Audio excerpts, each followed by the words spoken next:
Hello everybody, welcome to Radio Sophia. Radio Sophia is a virtual platform to host discussions and debates on socio-economic and political issues. It aims to bridge the gap between researchers in different fields of social sciences and management through mutual sharing of knowledge and experiences. It also aims to expose the general public to academic debates. I am Kranti Nanduri and I'll be the moderator for the discussion today on Radio Sophia about the much debated and contentious draft Environment Impact Assessment Notification 2020. And it's a great pleasure to invite Priyanshu Gupta, who is currently Assistant Professor in the School of Development at the Azim Premji University, Bangalore, to talk on the topic Abandoning Environment, Unpacking EIA 2020. So Priyanshu has submitted his PhD thesis in Public Policy and Management at IIM Calcutta. His research is focused on the theory of property rights and institutions, particularly the anti-commons property. Empirically, his research is focused on the public policy at the intersection of environment conservation, mineral resource governance, and tribal rights and livelihoods. He holds a postgraduate diploma in management, that's the MBA, from IIM Bangalore, and a bachelor's degree in electrical engineering from IIT BHU Varanasi. Other than this, he has almost 8 years of corporate and development sector experience spanning impact investment, strategy consulting, and grassroots civil society and policy advocacy. So prior to this shift to academia, he was also associate vice president at Lok Capital, a leading social venture capital fund focused on investing in for-profit social enterprises with focus on financial inclusion, skill development, and livelihoods.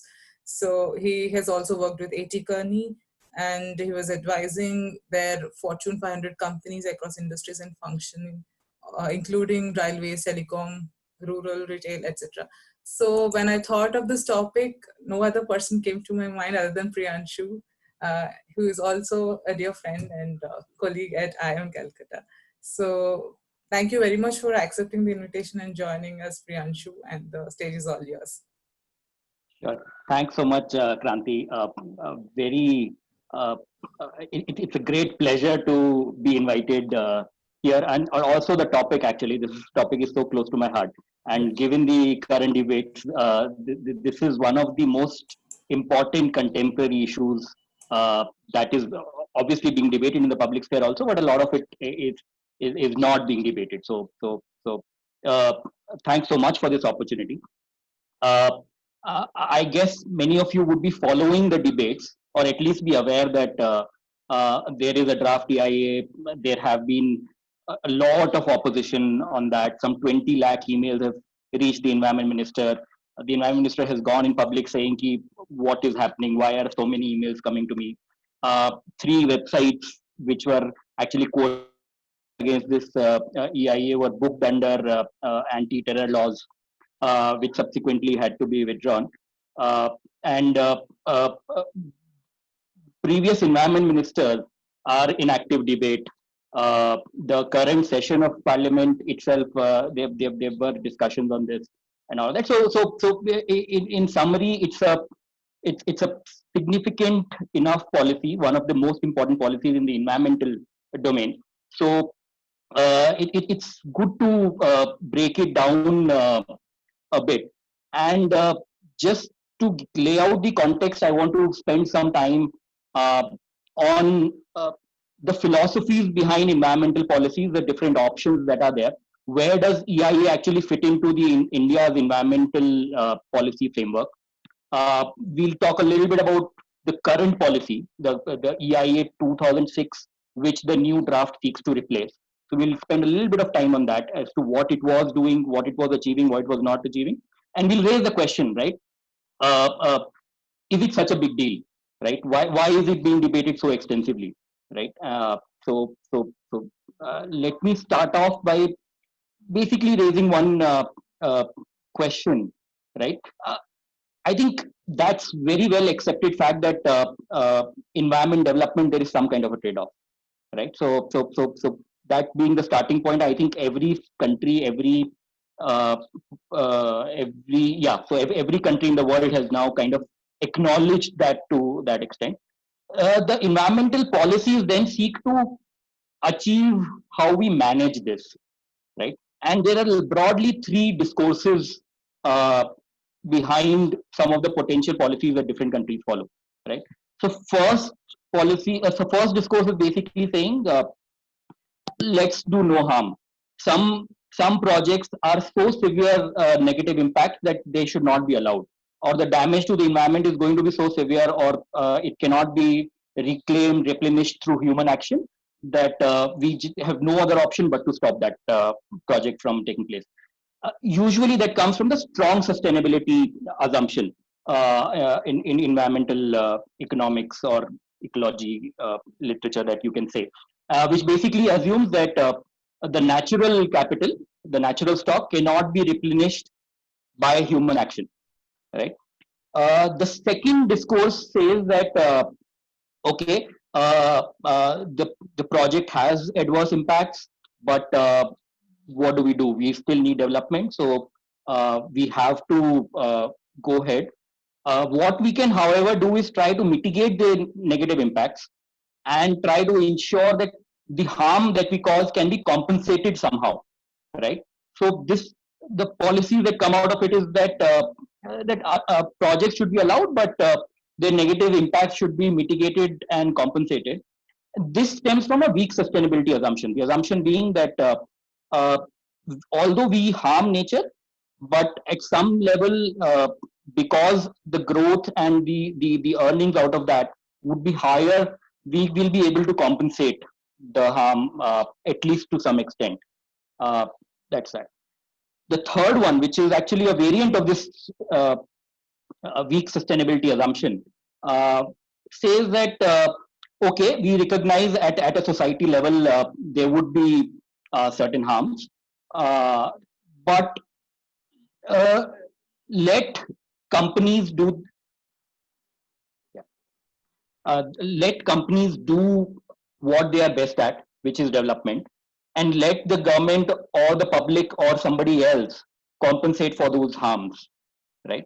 So that really becomes the third kind of policy, which basically treats project specific impacts quite in isolation of the overall environmental harm. So I can basically say that, okay, I don't care whether 100 projects destroy 1,000 trees. I will be able to compensate that by planting 1,000 trees through other measures, kind of so that kind of an approach. What I would argue during the course of this discussion is that the current draft, the way it comes from the government, seems to suggest that India is shifting towards discourse 3, that we don't really care about project specific impacts, but we want to still, obviously we do have a climate change commitment. We are an environmentally conscious country, so government will have policies for environmental in other spheres and all of that, but but that should be left in isolation of the project specific impacts, right? India has largely, and I will argue this, India has largely been at discourse 2, which is a weak sustainability assumption. Projects are important. We have to allow certain harm, but let's try to mitigate it and try to compensate it. The stated position of the government is still that. And what I would say is that in our post-independence history, till about 90s, I think we were really not bothered about environment. Like we were not even at discourse 3, right? So the environment just does not exist for us, all apart from some vague notions in our constitution that 33% forest land and general stuff like that. Post 90s, I think we have very firmly said that we recognize this trade-off, but we will try to mitigate it, compensate it without hampering growth. And over the 2009 to, or I would say 2006-7 till 2014, the UPA 2 and the latter part of UPA 1 is where I think India was experimenting a little bit, saying, let's move towards discourse 1. Let's move towards some precautionary principles. Let's try to strengthen the regulations so that if there are certain projects that can cause irreparable harm, they should never be allowed, irrespective of whatever development cost that would be there. I think post 2014, this government has been very clear that they do not believe in the discourse 1, which is a strong sustainability assumption. the government has very clearly said that we recognize there are environmental impacts, but we will try to mitigate and compensate that. And yeah, so they have been creating a large number of policies for environmental promotion, but they have clearly said that we don't believe in the precautionary principle. But what I'm going to argue is that the way EIA 2020 comes, it seems that we are abandoning discourse 2 also and moving towards discourse 3, which is projects should be thought of independent of the environment, right? Uh, uh, so there, where does EIA fit in, right? So the bedrock of either of the two assumptions, the first assumption being no harm in case where the impacts are strong. So the EIA comes in both the first of the two approaches. The first one is saying that if the impacts are so strong that the project should not be allowed, the EIA actually has an appraisal step which basically says, yes, we will evaluate, and if the project is so harmful, we will not allow it, right? And in the second step, which is basically in the second discourse, if you were to say that we have to allow all projects, but we'll mitigate and compensate, EIA steps in there by saying, this is the only place in the environmental policies where we assess what a project specific impact would be.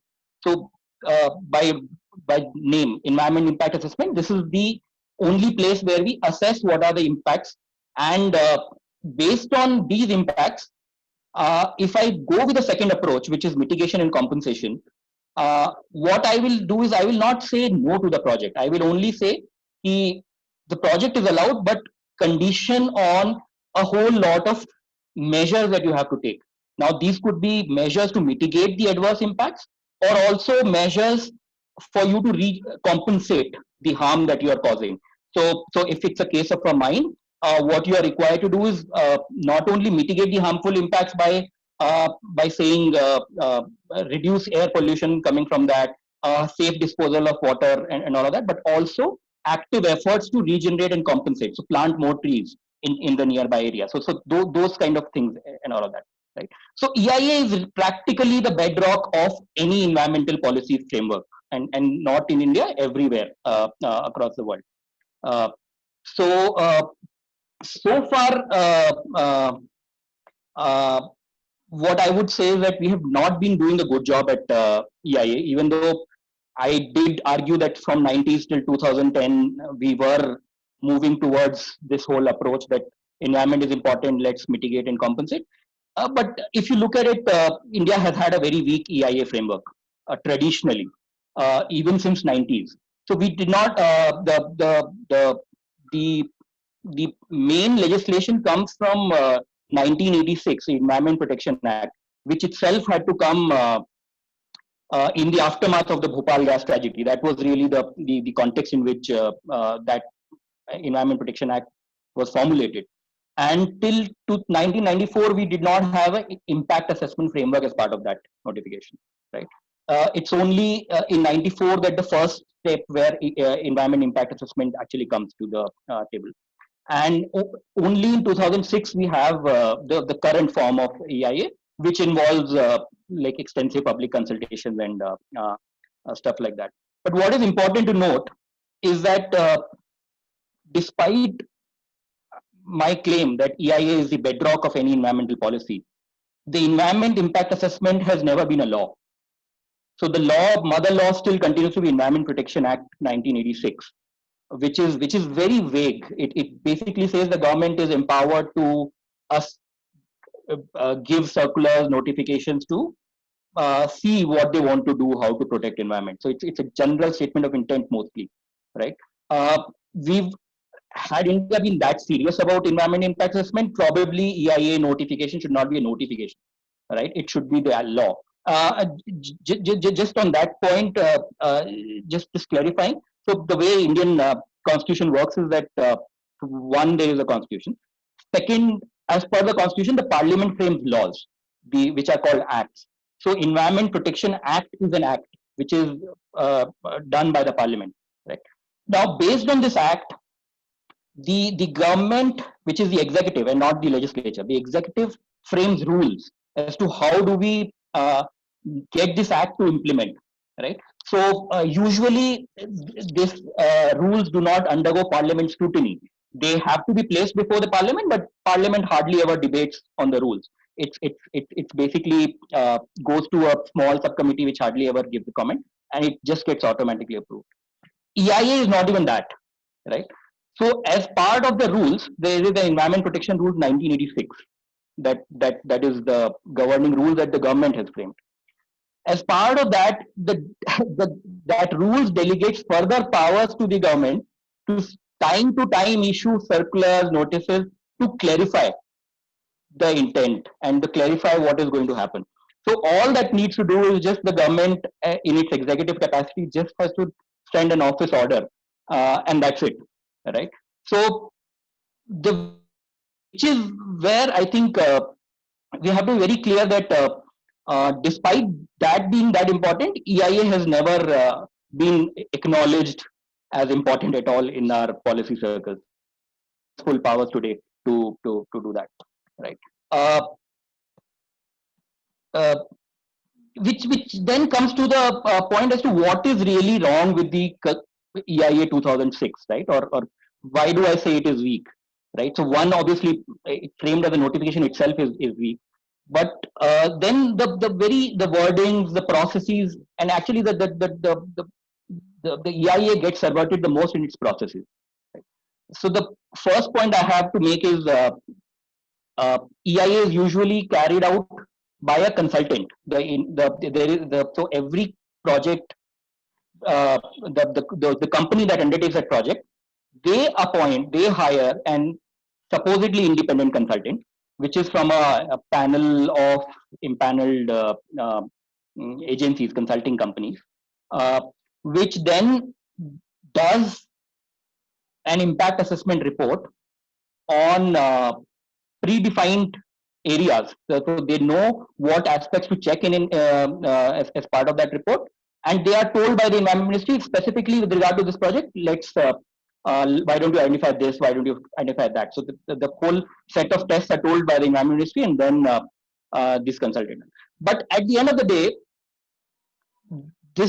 the bread and butter of this consulting company comes from from who hires it, right? And it's usually the project which is going to have adverse negative impact, or I mean that's the assumption. So invariably EIA reports are incomplete, falsified information, and just the incentives are not there for EIA consultants to have a really neutral report. Some companies might still do it out of their professionalism, but in this space at least that's hard to be found. And not to go with my assertion, because like as a researcher you can only trust me so much, right? But the government in 2013 brings out a very interesting notification, right? So the Environment Ministry in 2013 actually sends a circular to all its officers saying that in the recent past, or at least in the several years, we have seen that all the environment impact assessment reports are copy paste, right? So there is a proper circular from the ministry which says in writing, please don't submit copy paste reports. Copy paste means that you have a project in Tamil Nadu, you have done the environmental monitoring there, the air pollution meter, and then you will apply that same parameters, same numbers to a project in UP and say this is the same project, right? So it's something of that serious magnitude was actually pointed out by the ministry, saying so far we have been accepting EIA reports like that, but henceforth we are not going to accept it, right? Situation has not changed. So even after this circular, there is significant copy paste that happens. But I then trace it to just the incentive that the impact consulting agency has. Right. Second, the main point with EIA is the most controversial aspect of what an EIA is, that once you prepare this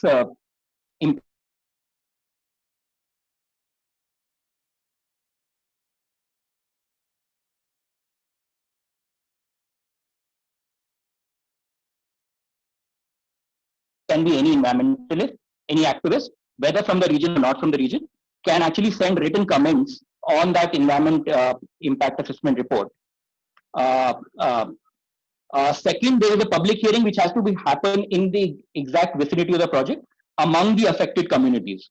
The assumption is that some of the environmental impacts are local and some are regional, national. So you have environmental stakeholders commenting on the national concerns, but for local concerns specifically, the public hearing is the main thing, which has to happen in the vicinity. The public hearing has to be recorded, video recorded. The full report has to be discussed right there. All the submissions have to be taken. So anybody can say anything at that public hearing. But usually in our experience, and I'm largely speaking from my personal experience with working mainly in the coal mining sector and having attended a few public hearings, is that usually they have been a farce. Not enough time is given. They're usually managed by giving funds to people who will give favorable comments and all of that. And even though it's supposed to be conducted by a state pollution control board, it's usually coordinated by the company itself, which automatically means who gets to speak and all of those kind of things get decided. But having said that, I would say in the last 5, 6 years, 7 years, public hearings were becoming more and more popular because after 2006, the notification came. I think the communities themselves did not know about it, and most places, even the public was not very keen to participate or hold a check on some of these. But I think increasingly, you have enough environmental activists working in this country now who are able to tell the local communities that this is going to happen, please participate, right? So that's that. But having said that, even these public hearings are only consultative. The issues can be raised and they can be completely ignored. So even if 90% of the people say oppose the project, it has actually no meaning at all. So all that you have to do is that based on this public hearing and these expert comments you get from the other sectors of the public, you revise your environment impact assessment report and submit the final EIA report to the ministry, which then will look at that consolidated. And in that final EIA report, it is not necessary that you even incorporate any one of the comments that the public may have raised. And we have seen that despite adverse public hearings and very serious concerns being raised, nothing happens. The EIA report gets passed.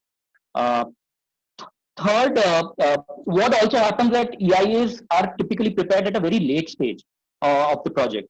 So if I were to start a coal mine plant or a power plant, I will probably do ground leveling, I will do some construction, I will do this, that, and then come to say prepare that report. And when I then go back to the ministry for the final approval, one argument is very common, that which is called the fait accompli argument, that now I have given so much time, I have spent 3 years, I have invested this much money, either in land acquisition or in leveling the ground or stuff like that. So please give me the clearance now, right? So and very often it has been given most of the cases. In fact, the environment minister, at least Jairam Ramesh, actually said to all the cabinet that please, this is becoming a very wrong culture, that you come back to me at the last minute and ask for a clearance, saying we have done so much investment, you should do your investment only after you have done through the process. So, but having said that, this is what happens. And the fifth main issue that I want to highlight with the current EIA is that EIA is typically done at a project level. Suppose Korba is the power capital of India, right? 12% of India's electricity gets produced in Korba. But any new power plant that is going to be set up in Korba has to go through the impact assessment only for that particular project.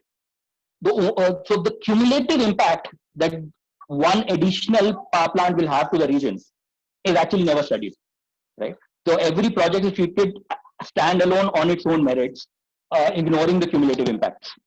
Uh, uh, uh, uh, say something in the case of coal mining project, right? It happens to say be an elephant reserve or elephant corridor, right? It's a set of 20 mines, but you get a you look at every single mine on a standalone basis without realizing that one mine is actually going to cut the entire 20 blocker ecosystem, because the elephant would not know that it has to cross the boundaries of that uh, project area and all, right?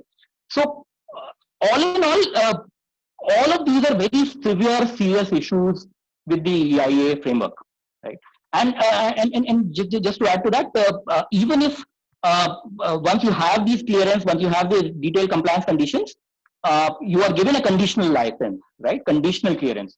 And conditional clearance means that you have to comply with certain conditions. And the post-monitoring compliance framework is really weak in India, right? It's largely self-reporting. All you have to do is every 6 months, the company has to self-certify that these are the conditions of our clearance. We are not violating this. They have to write one paragraph on every single condition, and that's it, right? Sometimes the State Pollution Control Board, which is supposed to inspect, they do inspections. Those are random inspections. Sometimes they do, but invariably that doesn't happen. Now, given that already EIA is so bad, right? Why do we have this debate, right? And a lot of people will say it's quite meaningless because we never really had an environment impact assessment framework, right? So that I would now come to the specific aspects as to uh, uh, that's one broad view to take, that environment impact assessment was meaningless, the 2006 one, right? But I will then now turn to some of these saving grace, the positive sides that we were able to do from even the very weak legislation that was the IA 2006, right? So allow me to share some data when I say the performance of EIA 2006. One, the project clearance rate was never less than 99.5%, right? So almost every project that ever had a EIA report got a clearance with conditions or without conditions, but everything got a clearance, right? From the very recent data, some Columbia University PhD student has actually is doing his PhD thesis on this. He says that between 2014 to 2020, forest clearance is another clearance process, part of environment clearance, but a separate activity. There was a 99.3% success rate in granting FC, right? And for EC, it's even higher, right? EC is always much easier to clear than forest land, right? And in terms of the median time taken for processing the project, right? That's the other accusation that one does, is that the environment regulations are so strong that all the projects get delayed, right? Now, if you break it down, and that is where I am going with the EIA 2020 conversation, right? So there has been enough work, and I mean, although unfortunately not enough people in India are working on this very publicly available data. The median time taken for processing environment projects is 200 days, right? When I say processing, all the time when the file is with the government. The file is not with the private company, which is, or the consultant which is preparing the report, right? So the delay in terms of from the government is just 200 days, right? And if we are really talking about comprehensively assessing the impacts, and government being the only standalone agency which is doing an audit on all these impact assessment reports, which the government has itself gone on record saying these are copy-paste reports, you don't do a good job, right? I would say 200 days is not a big deal, right? But what really happens is most of these projects get stuck where the ownership of that file is with the company, right? And why does that happen? And we have one paper, 2014-15, which did this analysis, which says that the reasons for pendency of EIA in environmental clearances was 40% was stuck at the public hearing stage. The company was not confident enough to go and confront the public that these are going to be the impacts, right? Number one. Number two, the next most, and again 40% of the delay, so is when the company does not have enough information. So because you have to assess that much parameter, so you have to assess the water impact, air impact, wildlife impact, coastal zone impact, so all kinds of impact. There are some like 20, 30 specific impact that you have to assess. All of them have to be part of that EIA file, right? So that takes a lot of time, right? So that's really where all our projects are stuck. Whatever we are get stuck because of the environment clearance, they're not with the ministry. You're seldom ever with the ministry, because ministries are very fast to turnaround times, especially in environment ministry. Like it cannot afford to sit on files, because the other ministry, the power ministry will jump on it, or the coal ministry will jump on it, or any other ministry will jump on it, right? So environment ministry actually hardly ever has delays at its end. It's just this information missing, and the public hearing pressure that's really the thing, right? And in that context now, I want to take you through what EIA 2020 does. I will not spend all the time, because see, if you look at it, this EIA 2020 is an 85-page document. The original EIA notification was 43 page. So you can see that basically the entire impact assessment framework has been completely rewritten, like almost from scratch. But I will just point out a few of these areas, and I will try to link them to what the government is trying to do. The government is not worried about lack of clearances, because as I said, you've always got clearances. The government is not concerned about delays on the ministry side. You've always got those ministries, right? There are only two places where you have actually had delays, was preparation of these impact assessment reports, and two, public hearings, right? And this is exactly the point where most of the EIA 2020 seeks to change. So there is a clear strategy, there is a clear thought out plan to do that. So one, and now I will just also come to what really is going to be the impact, right? So the first step, so public hearing, the public notice used to be out. It basically said that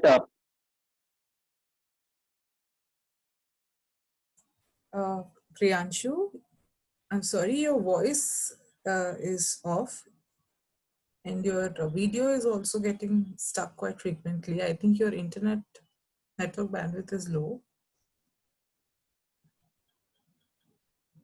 Assessment reports to Priyanshu, I'm sorry, your voice was cut in. Are you able to? Yes, now it's better. Yeah. It's better. Okay. Yeah. Yeah. Okay. Go ahead. Yeah. The challenges are there: preparing of impact assessment reports and public hearings. So the current guideline said that once you prepare the impact assessment report, it has to be prepared in English, as well as one local language which the people can understand, and a copy of that report, both in English and that language, has to be sent to the panchayat office, every single panchayat that gets affected, and a copy has to be in the district pollution control board and all of those kind of things. And you have to publish 2 notifications, 2 ads in widely circulated dailies in that region. What they have done now, and these are not the big points that I'm talking about, which are already in the media debate, right? I'm just talking purely from personal experience as to what happens, right? So the public notice restriction is now 20 days instead of 30 days. So I need to give a notice or ad that this project is going to be there just 20 days before rather than 30 days. And 2, the impact assessment report is now only supposed to be in English, right? And it only a summary, the executive summary of that report, which is a 2-page summary, has to be translated into the local language and given to the public, right? Now, why I believe this is where it really hits the nail, right? Because what was happening is that over the last 6, 7, 8 years, as people have got used to this process, people are actually increasingly questioning these impact assessment reports for not being transparent or for not being objective enough. for instance, I know of a coal mine project where the impact assessment report says that there is no elephant presence recorded there, right? Whereas just the day before the elephant was right there. For the last 5 years, the villagers' houses have been damaged. They have got compensation from the government. It all over the place. It is written. It is an elephant zone. Please be careful, right? So the government puts up the note report, but in the impact assessment report, you write no elephant presence, right? So this is something that people question at the public hearing, right? So these are questions that people are able to raise by reading these reports. And once you make that inaccessible, you are basically saying that we don't want these local communities actually to comment on it, which is what this achieves. Because now what you have done is somebody else, which is basically an environmental NGO sitting somewhere in Delhi, will have to translate all these reports into the local language, inform the community, and 20 days is clearly not enough for all of that. So for all of this work to happen and do that, right? So that's one. Second, what they've done is that for a very large category of projects, they basically said 40 different types of projects, they have exempted any requirement of either preparing an impact assessment report or a public hearing. This includes offshore and onshore oil and gas exploration. Now, oil and gas exploration is a very specialized activity, very significant impacts, because it's not just a question of taking samples. You have to basically do a lot of seismic activity. Like you literally create earthquakes in that zone to identify whether oil exists and where does it affect, is it all of that, right? So once you do that, how can you not have an environment impact for that? How can you not have a public hearing for that? And we saw the results of this also, right? So the Bagjan example, where basically in Assam, right underneath the national park, there was oil. You could not get a clearance from the national park. So what you did is you prepared a project where you will dig a bore from outside of the national park boundary and try to take that bore inside or underneath that natural park. And you did that, right? You did that, and obviously it exploded, and then the whole national park caught on fire, right? But from that impact assessment perspective, it was not even there, because you are not drilling inside the park, right? So that, and large number of other projects, solar thermal power projects, right? So you can say solar projects are environmentally conscious, so hence exempt them. But the water consumption that a solar thermal power plant has is huge. And once a solar thermal power plant actually comes up in an area, the entire water system kind of drains out. So you are exempting all of these categories of projects, and you call them strategic projects from any requirement of conducting EIA or public hearing. Interestingly, this you also have something called a strategic border area or strategic projects, which the government will define at that point of time. And in terms of border area, it says 100 kilometers from the line of control or the India's border, right? Which basically means the entire northeast. You don't need to do any public hearing or a public impact assessment report, because that's always going to be called a strategic importance project. So that. And then a third point, right? Major change is that any expansion project between 10 to 50% of the original capacity. So you get a clearance for one capacity. Say you get a clearance for 5 million ton. Now tomorrow you have to expand to say 7.5 million ton. You don't need you need a fresh clearance, but you don't need a fresh impact assessment or a public hearing, right? So this is something that's the most abused provision, or will be abused, I would say. So remember the Tuticorin incident that happened in Tamil Nadu. The case really was that Sterlite Copper was operating a plant at a certain capacity.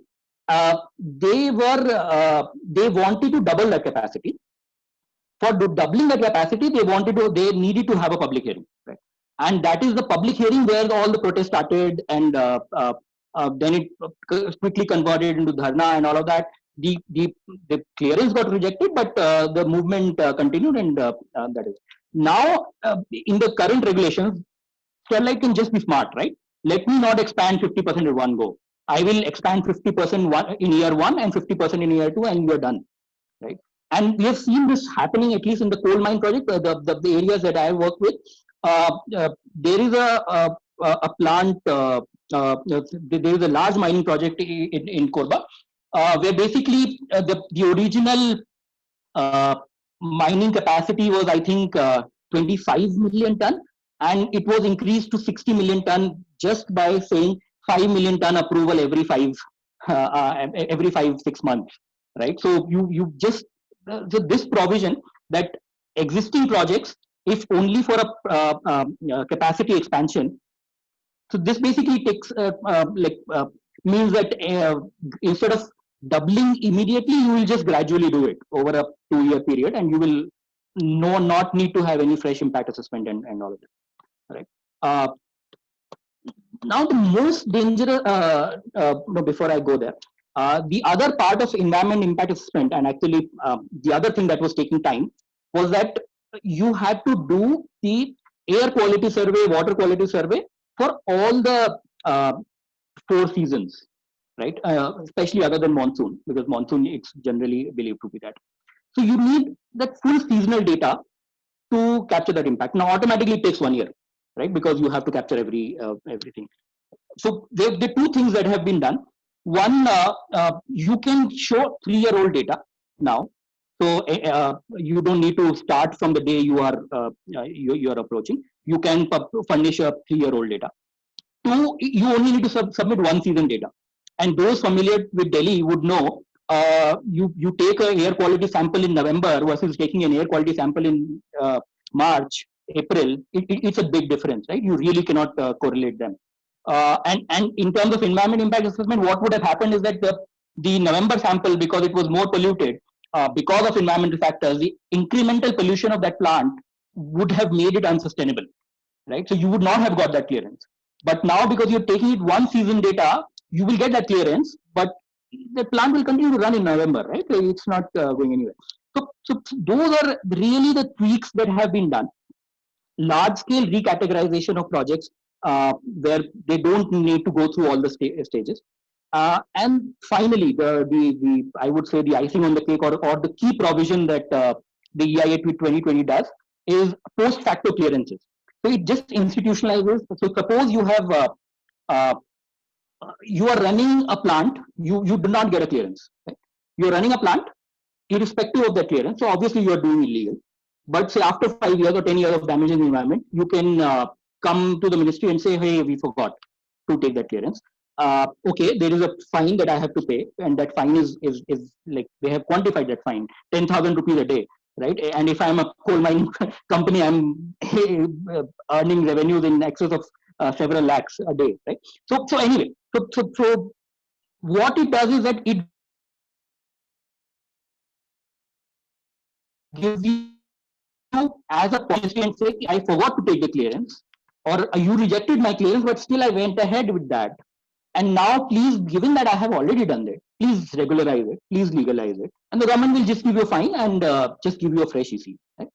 So, and some companies are very good at doing that, right? So there are projects which never take a clearance, right? In fact, if some of you know from Delhi, much of the Vasant Kunj Mall area is actually part of the Green Ridge. It never had a clearance. It never went through the green, the environmental clearance at all. And its original application was rejected. But because you anyway undertook all of that mall activity, 10 years later, you were able to go to the ministry and also to the court and say, boss, we have done all of this. Will you break it down? We have anyway damaged the environment. What is the big deal, right? So that is how many of the, so what this does is it just destroys the sanctity of the entire process. Now, if I know I will not get a clearance, I will just go ahead and invest in the plant without clearance, and then ask for that. It's not that it was not happening earlier. It's just that it just institutionalizes. So, for instance, there is a mine that that Balco operates in Korba. Its original license was for a 0.525 million ton underground mine, but it just it just went ahead and said, we will do 1 million ton open cast, right? No questions asked. Okay, I'm just winding up, right? So, so they undertook that open cast mining instead of underground, which basically means they destroyed the entire forest, which was not supposed to be destroyed. And now they have come back to the ministry saying, please give us a clearance because we have anyway done it. So that's the kind of nonsense the framework will become. But all in all, I think the other place where the previous EIA was actually missing was in terms of compliances, largely self-reporting. CAG itself and many other reports have said that none of the projects in this country ever comply with the conditions of their environmental clearance. The new government says, and the secretary says, that there will be a new draft of this compliance monitoring guidelines that they will be released. But in this EIA 2020, what they've done is that instead of 6 months self certification, they've furnished it. Let's do it annually. There's no point in 6 months. So that's that. But and what it also does is that it identifies a category of people who can complain of violations. And that includes the company itself that we are violating, and some body of the government which can say, okay, on inspection we found this. But it does not include community, which usually has been the most active thing. So for instance, the coal mining area that I work with, the companies local people regularly come and say, okay, today you disposed of coal waste water into my river. They will go and send up a petition to the District Pollution Control Board, and there will be an inquiry and something will happen. But if you are not allowed to file a petition, then we don't know what happened. So that's really where I'm heading. EIA was weak. Compliances were non-existent. But still, people had learned how to use some of the tools, which is largely to do with public hearings, the community participation. And this is the areas which was causing delays.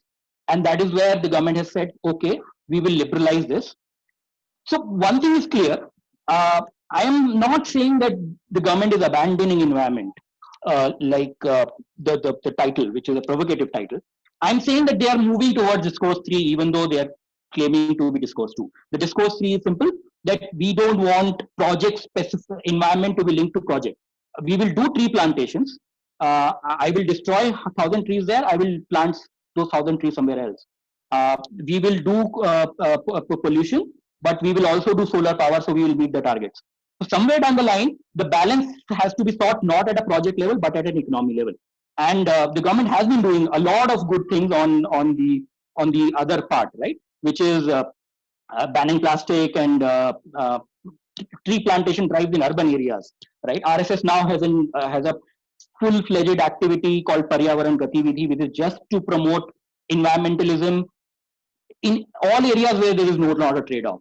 So that's really where we are heading, and that's where I would like to close. Thank you so much. I'm sorry I exceeded the time. No, you did not exceed the time. Thank you very much, Priyanshu. This has been like very comprehensive and a clear big picture of what's happening around. So I would like to take the questions if there are any. So participants can unmute yourself and raise a question, or you can even post it in the chat box so that I can take it over to the speaker. So please feel free to pitch in. Yeah, so meanwhile, Priyanshu, I have one question.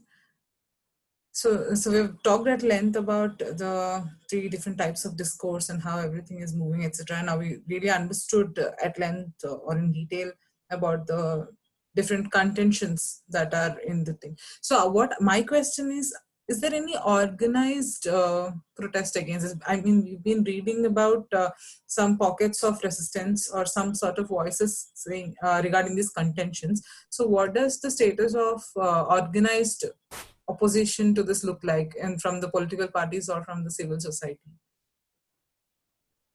Yeah, see, one thing I think in recent times, I would say that EIA 2020 has been the most debated point, both in the policy circles. Every single political party has written, because it's also opportune for them to write on this, right? So Congress has taken a very active stand. Jairam Ramesh heads the Standing Committee on Science, Technology and Environment. And as part of it, it's his responsibility to review this notification. There is an active debate right now going on that why should you intervene at this stage? Let us notify it and then we will come back to you, kind of that. So there has been almost a weekly exchange of letters between the current environment ministry and Jairam Ramesh. So one political party, the entire left has anyway taken that political stand. In fact, there was a strike on 9th of August, all India. I mean, in these lockdown times, strike doesn't mean anything, but still there was an organized protest that everybody did. And as part of that larger agenda, EIA was one of them. The withdraw EIA 2020 has been trending on Twitter consecutively, right? So it was #1 trend on quite a few days in India, and so pockets of resistance from all the places. And in fact, if I were to look at the positive side of it, last 2 years, I think, and mostly around this EIA, the young people in India have got associated with the environmental movements and all these platforms, right? So Let India Breathe. Comes from the RA protests and all of those.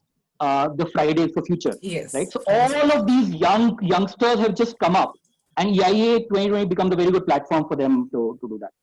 Right. So we have a question from Himadri. So he's asking, first, one question is, how will the role of EIA evolve post the pandemic?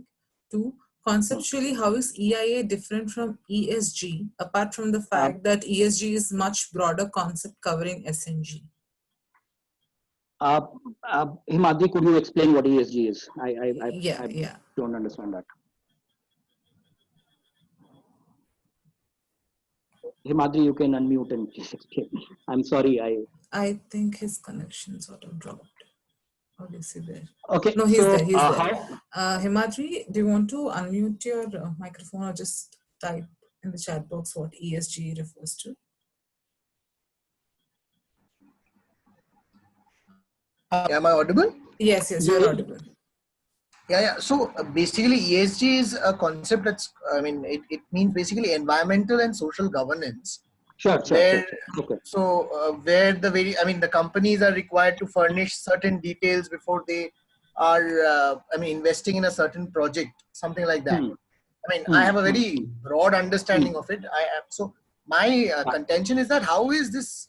How are these two concepts different? I have no idea on both of them in much details. Yes. That's why my question. So maybe I think what with ESG you are referring to is what somewhere at the global level we have this term, right? And largely it's World Bank, IFC, ADB kind of terminology, where they say that for every project you have to have a comprehensive environmental and social governance report, which basically means you have to have an environment impact as well as social impact. Basically that. Now, ESG is not applicable as per the laws of the land, right? The World Bank will require it for its projects, but that's about it. What is required, and in fact, if you look at it, the requirements of EIA so far have been more comprehensive than what the ESG, because ESG is a policy statement. It's much more vague than what it is. But having said that, I think all projects where IFC, ADB have an investment, they have to go through this. The environment part is very simple because the EIA report that India prepares is already quite comprehensive. It's the social part which we don't have yet. That was going to be part of the Land Acquisition Act in 2013, but before that could be enacted, it got amended. So we don't have a social impact assessment. Like it's there as per 2013, but it's not implemented because it's the domain of the states, and most categories are exempt from it. So that's conceptually that's that's a difference. ESG is a much bigger concept. EIA is a smaller part. EIA is legally required. ESG is like some bankers require you. How will the role of EIA evolve post-pandemic? See, that's an interesting question. In fact, that takes me to the discourse level conversation, right? So, what now we are seeming to say at a country level is that we want to divorce project-specific impacts from the others, which we don't know what it will create, right? So, right now, because at a project level, you want to appraise all the impacts. You want to know what you are destroying, right? So tomorrow there is a hydropower project or coal mining project or any kind of project in say Northeast where public hearing will not be applicable, impact assessment report will not be there, you will not come to know anything. You don't know what species will be destroyed, right? And what will be the long-term consequences. You don't know what disease will come out of it. So that environment health linkage is so intricately linked to the concept of project specific impact. So for instance, I'll give another example. So there was an Outlook story in 2013 13, I think, which notes Sonbhadra. Sonbhadra is the second largest power producer in the country, right? Now, in Sonbhadra, there are some 10 power projects or something. So you have an entire 2 or 3 hills where people are born with disabilities, permanent disabilities. They are born with that. And the toxicity levels are high and invariable, right? That happened because it was not a cumulative impact and it's a project-specific impact. That's why we see this problem. But you see, the impact is very tangible, right? The impact on health is quite tangible of a project, right? And what you are doing is you are actually breaking that link today at a discourse level, saying we don't believe that happens. You are going towards numbers. You will meet the numbers. You will meet that, okay, tree plantation, yes, our forest cover will increase. It has increased, right? But where are these trees being planted? What is happening? Yes, our urban pollution levels are down, right? But can it replace in the vicinity of the project? No. So that link is something that is being severed, and that I think just the pandemic has given us a realization. Unfortunately, we're refusing to learn from that.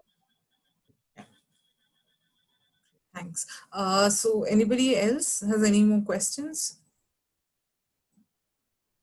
Okay, I take the silence as a no. Also, we are well in time, so thank you very much, Priyanshu. This has been like a great talk, and it's very refreshing to hear you now virtually. And the discussion has been like really fantastic. And this talk will be uploaded on Radio Sophia YouTube channel shortly, and the link will be shared with everybody. And would you like to share that cartoon to end with? Yeah, please. Yeah, Kranti, if you can share that. Yeah, just yeah. Should I zoom it? Is it visible? Yeah. So this is basically a cartoon by Green Humor. It's some basic amateur environmental activist who does that. So this basically explains what EIA 2020, what we have spoken about. Okay, the company says we need clearance. Okay, EIA 2020 is there. We'll introduce post facto clearance, exempt projects from public hearing, legitimize all environmental violations, exempt a large category of projects, FATA comply. We spoke about that. We'll allow you to invest, and then come for clearance, and that's that. So yeah, this in a nutshell is what EIA 2020 is. Right. So yeah, okay. Thank you. Thanks so much. Thanks so much for this. Thank you for joining, everyone. Bye. Have a good day. Thanks, everyone.